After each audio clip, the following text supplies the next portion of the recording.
वो अब घायल शेरनी बन गई है। प्रियंका के अलावा कोई नहीं जीतने वाला।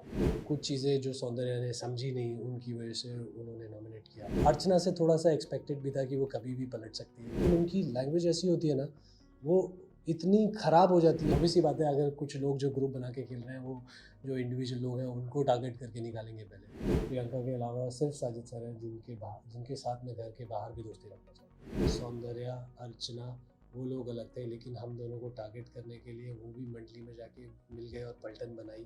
किसी भी बॉन्ड को जस्टिफिकेशन देने की क्या ज़रूरत? अगर उन लोगों को हमारी दोस्ती इतनी समझ आती तो वो प्रियंका से डर के अपनी मंडली को पलटन नहीं बनाते और हम दोनों को टारगेट नहीं करते। शिव और निमृत की दोस्ती साजिद सर के साथ क्लियरली दिखती है कि ये फ़ायदे की दोस्ती है। बहुत सारी चीज़ें हैं जो वो बहुत झूठ बोलती है, बहुत लोगों में झूठ बोल के लड़ाइयाँ भी लगवाती हैं और लड़ाई लगवा के वो निकल जाती हैं और एंजॉय करती है। सो अंकित, आपसे जानना चाहूँगी, जिस तरीके से आपका इविक्शन हुआ, किस तरीके से आप इसको देखते हैं और साथ ही साथ कितना शॉकिंग रहा आपके लिए? एक्चुअली थोड़ा-सा शॉकिंग था, क्योंकि इस बार एविक्शन घर वालों के हाथ में दिया था, जनता के हाथ में नहीं दिया था। थोड़ा-सा अनफ़ेयर भी लगा। अ, अगर जनता के हाथ में होता तो आई एम प्रीटी श्योर कि मैं शायद यहाँ पे नहीं होता अभी। सो घर वालों के साथ आप रह रहे थे, कौन-सा ऐसा लगा कि अनफेयर किस तरीके से आपको लगा, जिस तरीके से बिग बॉस ने खेला है? क्या वो बिग बॉस अनफेयर लगे या फिर घर वाले जितने कंटेस्टेंट हैं, कौन सबसे ज़्यादा अनफेयर लगा आपको? मुझे ये डिसीज़न थोड़ा-सा अनफ़ेयर लगा कि इस बार के एविक्शन घर वालों के हाथ में है। हुँ, ओके। सो जिस तरीके से स्टार्टिंग से ही देखा जा रहा था कि बिग बॉस खेलेंगे और बिग बॉस ने ऐसा खेला, क्या आपने ये एक्सपेक्ट किया था? ये बिल्कुल भी एक्सपेक्ट नहीं किया था, तो बहुत शॉकिंग था। क्योंकि मुझे ज़्यादा पता नहीं है बिग बॉस के पुराने सीज़न्स के बारे में, बट शायद कभी ऐसा नहीं हुआ होगा, I am not really sure. But घर वालों के हाथ में एविक्शन अगर ऐसे ही होना होता तो फिर यार, तो मतलब ऑब्वियस सी बात है, अगर कुछ लोग जो ग्रुप बना के खेल रहे हैं, वो जो इंडिविजुअल लोग हैं, उनको टारगेट करके निकालेंगे पहले। जिस तरीके से वोटिंग हुई, किसका आपको लगा कि ये अनफेयर हुआ या फिर किसको आप समझ रहे थे कि वो दोस्त है और वो आपको ये नॉमिनेट कर दिया? मुझे सुम्बुल का थोड़ा शॉकिंग लगा था। सुम्बुल और मेरी काफ़ी अच्छी बॉन्डिंग थी। फिर किसी बात पे हमारी थोड़ी-सी तू-तू मैं हुई, बट मुझे लगा नहीं था कि वो नॉमिनेट करेगी। सौंदर्या का बहुत शॉकिंग था। अ, कुछ चीज़ें जो सौंदर्या ने समझी नहीं, उनकी वजह से उन्होंने नॉमिनेट किया। अर्चना का बहुत शॉकिंग था, क्योंकि जब अर्चना दोबारा घर में वापस आई थी और प्रियंका, मैं और सौंदर्या उनको लाने के लिए थोड़ा लड़े थे, तो अर्चना ने उस टाइम पे बोला था कि मैं माता रानी की कसम खाती हूँ, मैं आप तुम तीनों को तो कभी नॉमिनेट नहीं करूँगी। तो वो थोड़ा-सा शॉकिंग था, बट अर्चना से थोड़ा-सा एक्सपेक्टेड भी था कि वो कभी भी पलट सकती है, कभी भी धोखा दे सकती है। जिस तरीके से प्रियंका के साथ बॉन्ड है, उसको किस तरीके से आप एक्सप्लेन करना चाहेंगे? ऑडियंस को तो ये बॉन्ड काफ़ी ज़्यादा प्यारा लग रहा था। आप किस तरीके से ये बॉन्ड को एक्सप्लेन करेंगे? आई थिंक अगर आप लोग एन्जॉय कर रहे हो तो एन्जॉय करते रहो। किसी भी बॉन्ड को जस्टिफिकेशन देने की क्या ज़रूरत है, या कोई नाम देने की क्या ज़रूरत है। 2 साल से हम तो जस्टिफाई करते आ रहे हैं कि हम दोस्त हैं, बहुत अच्छे दोस्त हैं। बट अभी सोच लो अपने आप जो भी सोचना है। लेकिन आपकी तरफ से तो दोस्ती दिखाई दे रही है, लेकिन प्रियंका की तरफ से तो दोस्ती नहीं दिखाई the inside the big boss house. और लेकिन काफी उन्होंने आपको परेशान भी किया दिखाई दे रहा था इनसाइड द बिग बॉस। ऐसा लग रहा था कि वो आपके ऊपर काफी हावी रही है। अगर आपके मतलब देखा जाए तो इस पर आप क्या कहना चाहोगे? मतलब it's look like a torturing, और आपको टॉर्चर कर रही थी। ये ऐसा आपको लगता है ना, क्योंकि आप दिन में 1 घंटा देखते हैं, आप 24 घंटे साथ नहीं होते। ऐसा आपको लगता है। नहीं, लेकिन जिस तरह से भी हुई, मतलब आप जब काफी नाराज भी हुए, आप चिल्लाए भी आपने कहीं। क्या आप अपने दोस्त से कभी लड़े नहीं हैं? आप लड़े हो ना अपने दोस्त से? हर दोस्ती में, हर रिलेशनशिप में, इनफैक्ट माँ बेटे हो या माँ बेटी के रिलेशनशिप में लड़ाई झगड़े होते हैं, एक दूसरे को कुछ चीज़ें बोली जाती हैं, हर रिश्ते में होता है। उसका मतलब ये नहीं कि आप अगर आप बीमार पड़े हो और आपकी मॉम आपको बोल रही है कि बेटा आज आप रेस्ट करो, आप नहीं बाहर जाओगे, तो क्या वो डोमिनेशन है? क्या वो टॉर्चर है? नहीं, वो लेकिन केयर है। अगर अगर आपके ही साजिद सर कि उन्होंने भी आपको कई बार बोला कि she do over the board, आपके सामने खुद उन्होंने बोला उस पर, मतलब घर के लोग खुद कह रहे। मैं तो चलो 24 आवर्स में ही नहीं था, मैं तो सिर्फ 1 घंटे का एपिसोड देखता हूँ, लेकिन वो 24 आवर्स के अंदर जो साजिद हो, शिव हो, हर कोई जो घर के लोग है, अर्चना, वो भी सारे लोग बोलते थे कि she is going over the board. अगर उन लोगों को हमारी दोस्ती इतनी समझ आती तो वो प्रियंका से डर के अपनी मंडली को पलटन नहीं बनाते और हम दोनों को टारगेट नहीं करते, क्योंकि वो लोगों को उन लोगों को दिख रहा था कि हम दोनों एक दूसरे के कितने बड़े सपोर्टर्स हैं और एक दूसरे के लिए पिलर्स हैं। आप मैं ना नहीं कह रहा हूँ, लेकिन जो मतलब आपको मतलब हर वक्त मतलब बोलते रहो एक्सप्लेनेशन। देखो क्या होता है, जिन लोगों की दोस्ती फ़ायदे के लिए होती है उन लोगों को दूसरों की दोस्ती समझ नहीं आएगी। मैं जानना चाहूंगी बेस्ट मोमेंट क्या कुछ रहा है प्रियंका के साथ आपका? Best moment Yeah.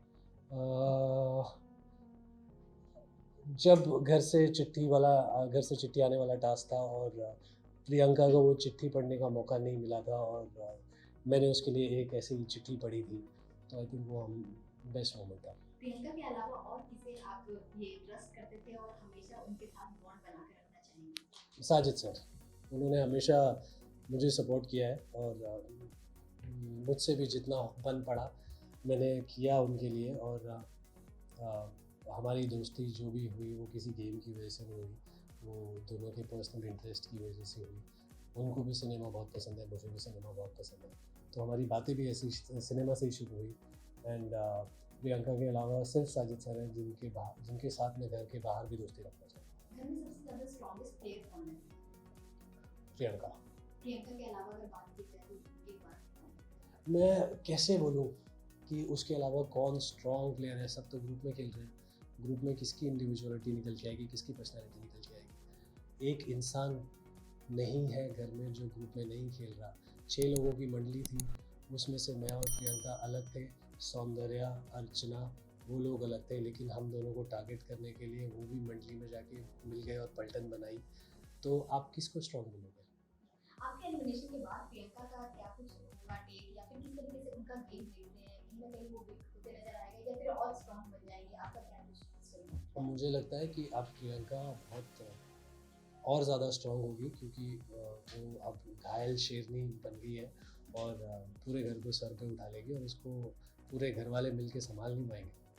क्योंकि आपकी जो मंडली की अगर हम बात करें, शिव ठाकुर हो या निमृत हो, निमृत कहीं ना कहीं क्या लग रहा है आपको, क्या ये गेम के लिए साजिद सर को, क्योंकि जहाँ पे उन्होंने आपके लिए साजिद आपके दोस्त थे, लेकिन साजिद और निमृत का जो एक टास्क था जहाँ पर आप लगातार आपने उनको नॉमिनेट किया, कहा भी कि निमृत इस तरह से गलत करती थी, साजिद सर को रोके, लेकिन वो दोनों का प्लान था, अगर आप जानते हो तो भगवान का नाम लेके जो कुछ किया था उन्होंने, वो सब प्लान था। तो कहीं ना कहीं निमृत हो, साजिद हो, जो मंडली अपने बेनिफिट्स के लिए ही खेल रहे थे, लेकिन आप जाके वो उस प्लान के बारे में ऑब्वियसली मुझे नहीं पता था, और मुझे उस वक्त ऐसा लगा था कि साजिद सर एक्चुअली में जाना चाहते हैं उस टास्क के लिए और अपना स्टैंड लेना चाहते हैं, और वही एक रीज़न था कि उस टाइम पे मैं साजिद सर के लिए खड़ा हुआ था और मैंने बोला था कि साजिद सर को जाने दो। और इसी बात पे मैंने बोला था कि जिस इंसान के लिए आप हमेशा साजिद सर करते रहते हो, आप लो हो या खुश हो या कुछ हो, आपको साजिद सर चाहिए। तो जब एक वो इंसान आपसे बोल रहा है कि मुझे इस टास्क में इन्वॉल्व होना है, आप उस इंसान को रोक रहे हो, उसको गेम नहीं खेलने दे रहे हो उसका, तो उस वक्त मुझे लगा कि ये जो दोस्ती है कन्वीनियंस की दोस्ती है, फ़ायदे की दोस्ती है। अगर वो नहीं भी होता, अब अगर प्लान भी है तो भी शिव और निमृत की दोस्ती साजिद सर के साथ क्लियरली दिखती है कि ये फ़ायदे की दोस्ती है, क्योंकि निमृत पहले गौतम और शालीन वाले ग्रुप में थी जहाँ पे उन्हें सपोर्ट चाहिए था, आगे बढ़ना था।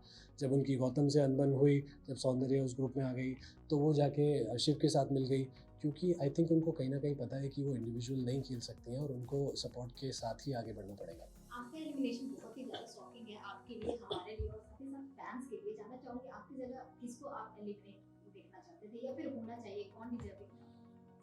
Sumbul, Nimrit, MC stand, but क्योंकि वो एक ग्रुप का पार्ट है और पूरे ग्रुप ने मिलके हमें टारगेट किया है, तो इसलिए वो नॉमिनेशन में भी नहीं आए। जिस तरीके से फैंस अगर स्टैंड हम ले बात रहे हैं, करें शिम्बुल हो या शालीन हो, ये तीन जो एंगल चले, तीना का लव स्टोरी जो चला, फेक भी चला, क्या लग रहा है आपको इन तीनों के बारे में? इन लोगों के सिम्बुल भी काफी ड्रामेटिक हो गई थी अंदर, आप क्या कहना चाहोगे? जब अर्चना को भी जब आउट हुई थी तो वहाँ पे भी वो चिल्लाना शुरू कर दिया, एंड साजिद सर भी काफी प्रोवोक कर रहे थे कि निकलो, इनको इसको मारो, निकल। तो हाउ यू सी ये तीन मंडली थी, एक से एक लव स्टोरी चली अंदर। वो मुझे ऐसा नहीं लगा कि सुम्बुल और शालीन की कोई लव स्टोरी थी, क्योंकि सुम्बुल के साथ मैंने काफ़ी बातें की है, मेरा उनके साथ अच्छा बॉन्ड भी था। तो मैंने उन्हें जितना समझा है, वो एज अ पर्सन है ऐसी कि वो अपने दोस्तों को गले लगाएंगी, उनके लिए कुछ चीज़ें करेंगी, उनका काम करेंगी। वो शायद कहीं ना कहीं लोगों को थोड़ा गलत लगा, और एक एपिसोड में सलमान सर ने भी आके बोला था कि मैंने सुम्बुल की पुरानी वीडियो देखी तो मुझे रियलाइज़ हुआ कि सुम्बुल ऐसी ही है, जिसको लोगों ने गलत लिया। तो ऐसा कोई लव एंगल था नहीं। जिस तरीके से ये पब्लिक जो है बिग बॉस की और आपकी जो फैंडम है वो ट्विटर पे ट्रेंड करवा रहे हैं कि नो अंकित नो बिग बॉस, इस पर आप क्या कुछ बोलना चाहेंगे? मुझे भी अभी कुछ देर पहले ही पता चला है कि कुछ ऐसा बड़ा ट्रेंड चल रहा है, और कुछ 1 मिलियन से ज़्यादा ट्वीट्स हो चुके हैं उस पर, which is overwhelming for me. और एक्चुअली में मेरे पास इतना प्यार जो मुझे मिल रहा है उसको बयां करने के लिए शब्द नहीं है, बट सिर्फ इतना ही बोलना चाहूँगा कि I am very grateful, very thankful for all the love and support. Okay, जो अर्चना है, अर्चना की अगर हम बात करें, क्या लगता है अर्चना जो हर जगह पे इतनी फाइट करती है, चिल्लाती है, लेकिन मुफट भी है, मतलब जो है सबके मुंह में बोली। जो नॉमिनेशन की भी अगर हम बात करें, हर बार नॉमिनेशन का सही ही जो होता है आंसर, मतलब जो देना रहता है प्रॉपरली, वो ही दे पाती है। तो कभी गलत नहीं बोलती है, चाहे उसकी आपकी बात पसंद ना आए, चाहे आपकी उसका एटीट्यूड पसंद आए ना, उसकी आवाज़ पसंद आए, लेकिन जो आंसर देना होता है वो सही, उस पर आप बैठे। क्योंकि वो गेम में इतनी इन्वॉल्व है और सिर्फ गेम के साथ ही लॉयल है, इसीलिए वो इतना सही जवाब दे पाती है। और बात ऐसा नहीं है कि वो हमेशा सही बोलती है, बहुत सारी चीज़ें हैं जो वो बहुत झूठ बोलती है। बहुत लोगों में झूठ बोल के लड़ाइयाँ भी लगवाती हैं, और लड़ाई लगवा के वो निकल जाती हैं और इन्जॉय करती हैं। Okay, thank you. एक आखिरी सवाल, जो मंडली थी जो बार-बार साजिद सर के लिए मतलब बार-बार जो भी गलत नहीं होता है वो बोलते हैं, तो एक जो पर्सन है अर्चना ने ही मतलब आवाज उठाई थी कि हाँ ये मंडली है। ये क्या लगता है कि इतने की ये दबे हुए थे बिग बॉस के जो कंटेस्टेंट, इतने की दबे हुए थे कि साजिद के खिलाफ बोलना मतलब पहली बात तो ऐसा इंडस्ट्री की वजह से नहीं, पहली बात तो ऐसा नहीं है कि सिर्फ अर्चना ने आवाज़ उठाई थी।